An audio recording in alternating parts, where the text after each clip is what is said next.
కాంగ్రెస్లో చేరిన ఎమ్మెల్యే గూడెం మైపాల్ రెడ్డి కండువా కప్పి ఆహ్వానించిన సీఎం రేవంత్ రెడ్డి. నియోజకవర్గ అభివృద్ధి కోసమే పార్టీ మారిన మైపాల్ రెడ్డి 10కి చేరిన బీఆర్ఎస్ ఎమ్మెల్యేల చేరికలు. 23 మంది ఉన్నారు, 10 మంది జంప్ అయ్యిండ్లు. ఎందుకు చేరిండట ఈయన? అభివృద్ధి కోసం అట. అసలు కథ ఏంటంటే ఈ దొంగ ఎన్నికలకు ముందు ఈ దొంగ మీద రైడ్లు జరిగినాయి వాళ్ళ ఇంట్లో. ఏం రైడ్లు జరిగినాయి? ఈడీ రైడ్స్ జరిగినాయి. దేనికి సంబంధించి ఇక్కడ ఇప్పుడు రూల్ నెంబర్ 10 అనొచ్చు. 10 మైపాల్ రెడ్డిది. ఏం జరిగినాయంటే గూడెం మైపాల్ రెడ్డి తన తమ్ముడు సుదర్శన్ రెడ్డి, మధుసూదన్ రెడ్డి, వీళ్ళిద్దరి దందాకు సంబంధించి ఈడీలు తనిఖీలు చేసింది. ఏంది? భూగర్భ గనుల సంబంధించి వీళ్ళు తవ్వవలసిన దానికంటే ఎక్కువ తవ్వుకున్నారు. దానికి సంబంధించి ఎన్నికలకు ముందు వీళ్ళ ఇంట్లో వీళ్ళ తమ్ముడి ఇంట్లో ఈడీ దాడులు చేసింది.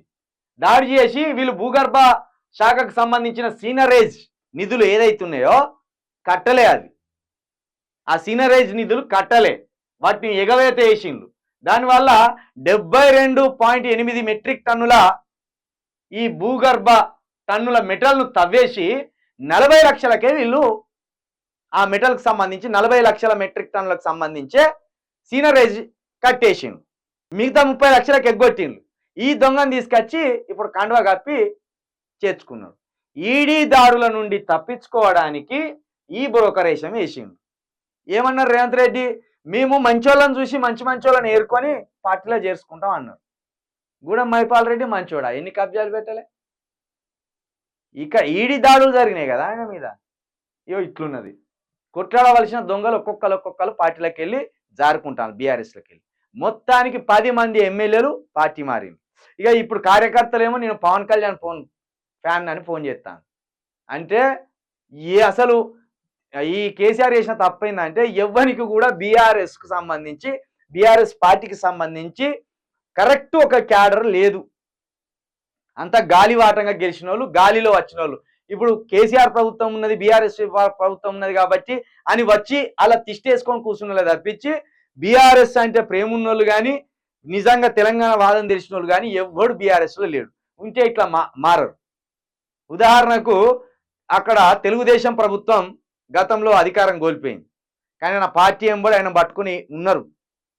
ఒకరిద్దరు మారొచ్చు పార్టీ కానీ ఉన్నారు ఆయన ఎంబడి.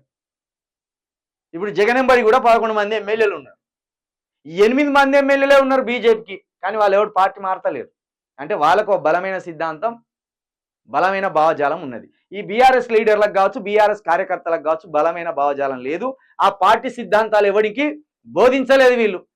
టీఆర్ఎస్ అంటే ఏంటిదే, అసలు టీఆర్ఎస్లో ఎందుకు ఉండాలి అనేది బోధించలేదు. దానివల్ల ఇట్లా జారిపోతాను. వాడు బీఆర్ఎస్ కార్యకర్త అయి ఉంటాడు, పవన్ కళ్యాణ్ కోసం ఫోన్ చేస్తాడు. ఎవరు నాకు అర్థం కాదు. పవన్ కళ్యాణ్ నేను ఏమైనా వ్యక్తిగతంగా విమర్శించినా? ఆయన నల్లనన్నానా తెల్లనన్నానా? నువ్వు మా తెలంగాణకి ఎందుకు వస్తున్నావు, నువ్వు ఆంధ్రాలోనే రాజకీయం చేసుకో అన్నావు. గదానికి కూడా ఫోన్ చేస్తాను. ఇక అంటే ఎంత సిగ్గు తక్కువ చూసుకోండి. ఇక వీటంటే తెలంగాణలో ఉండే దరిద్రం.